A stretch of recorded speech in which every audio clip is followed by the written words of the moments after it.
Сәлем достар. Бүгін ораза жайлы ғибратты әңгімелер айтсақ қалай қарайсыздар? Екі қыздың оқиғасы. Пайғамбарымыз бір күні сахабаларына ораза ұстауды бұйырып, артынша былай деп қатаң ескерту жасайды. Мен рұқсат етпейінше ешкім аузын ашпасын. Елдің бәрі жаппай ауыз бекітіп ораза ұстады. Кеш түскенде жеке-жеке келіп, ауыз ашуға рұқсат алып жатты. Дәл осы тұста бір кісі жақындап келіп, «Уа, Расулаллах, екі қызым күні бойы ораза ұстаған еді. Ұялғандықтан өздері келіп, сізден рұқсат сұрай алмады. Рұқсат етсеңіз, оразаларын аяқтап, ауыздарын ашса жақсы болар еді», деп өтініш білдіреді. Алайда рұқсат берілмеді. Әлгі кісі тағы 2 рет келіп рұқсат сұрады. 3-ші рет келгенде пайғамбарымыз: «Өкініштісі, олар бүгін ораза ұстаған жоқ. Күні бойы кісі етін жеген, яғни әркімнің сыртынан өсек айтып ғайбаттаған. Ондай адам қайтып ораза ұстасын?» дейді. Бар да оларға айт, егер ниет етіп ораза ұстағандары рас болса, дереу қысып тастасын дейді. Әлгі кісі айтылғандарды қыздарына айна қатесіз жеткізеді. Олар бұйрықты орындап, өздерін күштегенде кесек-кесек қан құсып жіберді. Әлгі кісі келіп бұл жайтты пайғамбарымызға білдіргенде: «Құдіретті күшті Алла тағалаға ант етейін, егер олар әлгі ұйыған қанды құсып тастамағанда, тозаққа күйдірілетін от асаған болар еді», дейді. Иә, тек тамаққа ғана емес, тілге де, көзге де, аяққа да, қолға да ораза болса, сонда ғана ол нағыз ораза болмақ. Келесі оқиға: ораза неге бұзылады?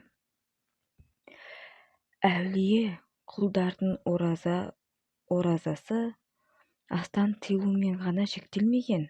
Олар ауыз бекіткенде бойды барлық жамандықтан аулақ ұстап, рухани тазалыққа көңіл бөлген.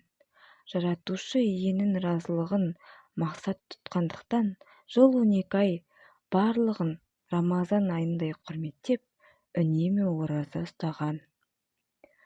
Ауыз бекіткен бір күні қасындағылар Үндістанның патшасын сырттай өсекке тыңды. Сол сәтте Дыхыл әулие: «Қап, оразамды бұзып алғанымды қарашы», деп қатты өкінеді. Әулиенің бұл тосын қылығын қасындағылар: «Айтылған өсек оразаны бұзатынын меңзедіңіз бе? Алайда өсекті сіз емес, басқалар айтып отырған жоқ па?» деп таңырқайды. Сол кезде ғайбат айтушыға да, тыңдаушыға да ортақ емес пе, деп хадиспен жауап берген екен. Келесі оқиға: қабыл болмайтын амал. Сахабалары мен отырған бір күні Мұхаммед пайғамбарымыз қиямет жайлы сөз қозғайды.